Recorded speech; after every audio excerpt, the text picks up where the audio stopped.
Computer, নগদ 28,000 টাকা আর iPhone 13 সহ আমার বাসা থেকে চুরি হয়। পরবর্তীতে 3 দিন পরে ওয়ার্ড মেম্বার আমিনার বাসায় চোর ধরা পড়ে।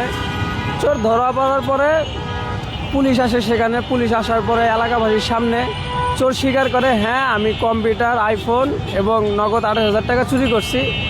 এখন পুলিশ আমাকে সাইডে নিয়ে যেয়ে বলতেছে যে দেখো চোর ধরা পড়ছে, এলাকাবাসী অনেক জড়ো হয়ে গেছে, আমরা একটা মীমাংসায় আসি।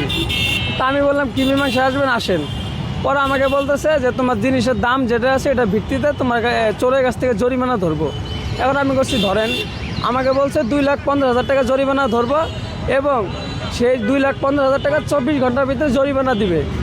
সেই 24 ঘন্টা পেরিয়ে যাওয়ার পরে এলাকাবাসীর সামনে চোরের বাবা এবং চোর, পুলিশ এবং ওয়ার্ড মেম্বার সহ এলাকাবাসীর সামনে বলে যে চুরি হয়েছে, এখন এই 2,15,000 টাকা 24 ঘন্টার ভিতরে দেওয়া হবে মানিককে, আমাকে।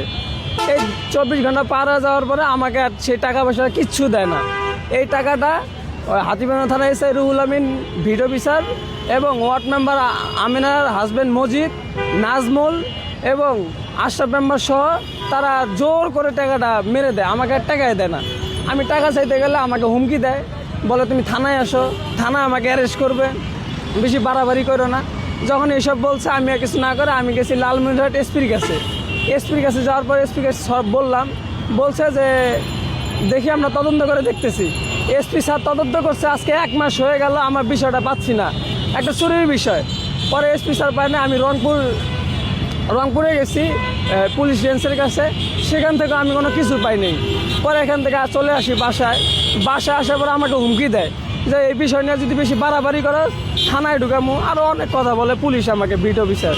এখন আমাকে এইসব বলতেছে, সামান্য একটা চুরির বিষয়ে আমাকে সমাধান করে দিতে পারছে না, পুলিশও পাচ্ছে না, মেম্বারও পাচ্ছে না। আমাকে বিএনপির যে আছে আশরাফ মেম্বার নেতা, সে আমাকে হুমকি দিতেছে। কেন আমাকে হুমকি দিবে বলেন? আমার যেটা হারাইছে এটা আমাকে দিয়ে দিলে হয়ে যায়, কেন আমাকে এত ঘোরা পেঁচায় আমাকে পেঁচাইতেছে? আমি এই কারণে রংপুর থেকে ঢাকায় আসছি একটা আবেদনের জন্য। কেন আমি একজন গরিব মানুষ, আমাকে ঢাকায় কেন নিয়ে আসবে তারা বিষয়টা গ্রামে সমাধান করে দিতে পারত, তারা আমাকে ঢাকায় নিয়ে আসছে। আল্লাহ তোমাদের বিচার করবে, আমি বলে দিলাম।